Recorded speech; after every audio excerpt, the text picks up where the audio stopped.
Bonjour chers élèves, le but de cette capsule est de vous montrer comment ajouter des transitions entre vos diapositives et des animations pour dynamiser vos PowerPoint d'Office 365. Alors, une fois vos diapositives et vos éléments insérés dans celle-ci, vous pouvez aller dans l'onglet Transition. Alors, il faut bel et bien distinguer une transition d'une animation. Alors, la transition sera entre deux diapositives, donc le changement entre les deux. Et l'animation sera animée à un élément d'une diapositive, par exemple une zone de texte, un titre, une image ou un tableau. Alors, pour ce faire, c'est très simple. Vous devez cliquer sur la diapositive, puis ensuite aller dans l'onglet Transition et vous avez différentes options. Alors, il y en a réellement un grand nombre, donc le discret et le captivant sont pour des transitions plus ou moins dynamiques, c'est réellement votre choix. Vous ferez différents tests. Et ensuite, dans le fond, vous cliquez sur chacune des diapositives pour appliquer les transitions de votre choix. Alors, j'ai le goût de vous en montrer que j'aime particulièrement. Donc, par exemple, la transition théâtre, la transition tourbillon et la transition carré. Vous avez vu aussi peut-être qu'il y a l'option aléatoire. Alors, il y a plein de belles possibilités dont vous pourriez appliquer le format aléatoire partout.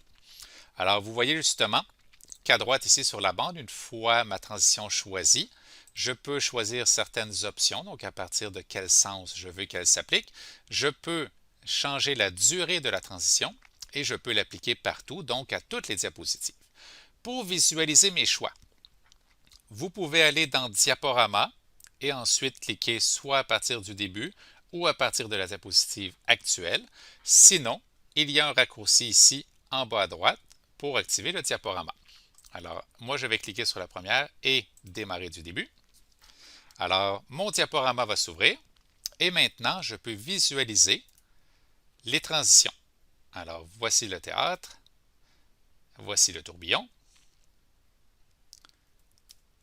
et voici maintenant le carré. Alors, vous voyez que ça vient vraiment créer un petit visuel très intéressant entre chacune des diapositives pour mes transitions. Alors, voilà pour les transitions. Maintenant, parlons des animations. Alors, l'onglet animation est juste à côté de celui de transition.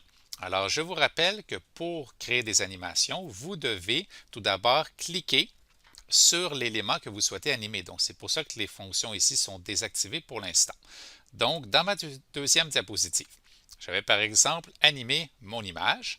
Donc, en cliquant dessus, j'ai maintenant un grand nombre d'animations que je peux appliquer. Donc, je peux appliquer des entrées, des accentuations ou aussi des quitter dans le fond, donc des sorties pour faire disparaître des éléments. Alors, généralement, c'est un peu plus pour les entrées que nous allons les utiliser. Alors, je vais vous montrer par exemple l'entrée agrandir sur mon image.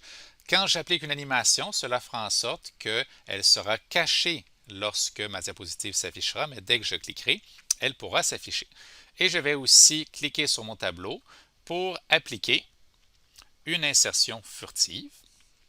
Vous voyez qu'il y a des petits numéros ici, c'est pour l'ordre des animations. Donc, si jamais je veux changer cet ordre, je vais cliquer sur un des deux éléments, puis ensuite cliquer sur déplacer après ou déplacer avant, donc selon le cas.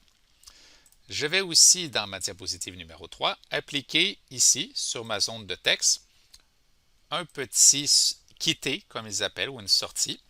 Alors, je vais choisir le modèle carré pour ma démonstration. Alors, je clique ici sur ma diapositive, donc je peux directement aller sur le raccourci pour ouvrir seulement cette diapositive-ci. Donc, vous voyez que mon image et mon tableau sont disparus. Alors, en cliquant une première fois, je viens de voir l'animation agrandir et en cliquant une deuxième fois, je viens de voir mon tableau apparaître. Je peux poursuivre mon diaporama et maintenant, je vais voir la sortie de ce texte, alors qui disparaît et j'aurais pu faire apparaître un autre élément par-dessus. Alors voilà maintenant pour les transitions et les animations. Je vous recommande de ne pas trop en mettre puisque à un moment donné, ça peut devenir étourdissant. Mais vous savez maintenant comment créer des transitions et des animations.